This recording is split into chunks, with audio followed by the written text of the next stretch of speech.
өөрөө яг эрэгтэй хүмүүс ч нэг жоохон тоглож үдэхгүй гимтэж магадгүй охтууд бол тэгээд зөөлөн өрөвч тэгээд би өрнөөс өөрөө яг нэг зөөлөн энэрнгүү бас нусан гаханых гэж боддөө ш тэрэн тий.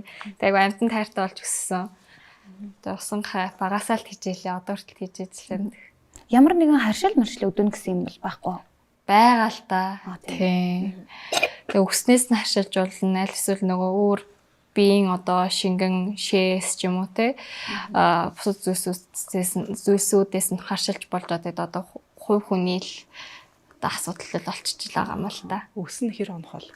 Энэ одоо хуржигнээд баярлж харин дууржийн таташ юм шиг тийм.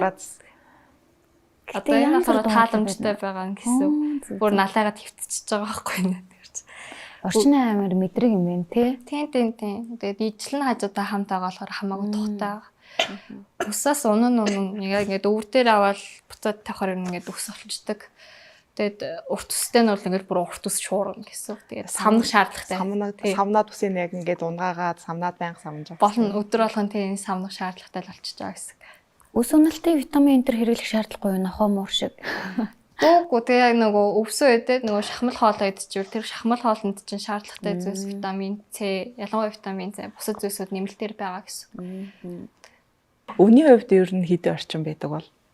Одоо сүүлд яасан юм болоо яг нэг би түрүүн ярьсан классик богино өстэй усан гай уйлбэг байдаг. Тэгээд 70-80 мянгатай гадуур байгаад ах шиг байсан. Тэгээд ийм урт периевийн усан хаахгүй урт үстэй ийм усан ханууд жоохон үн нэмэгдээ авчдаг нэг 100 200 тийм тэгээд хувь үржүүлэгч дэлгүүрүүд янз л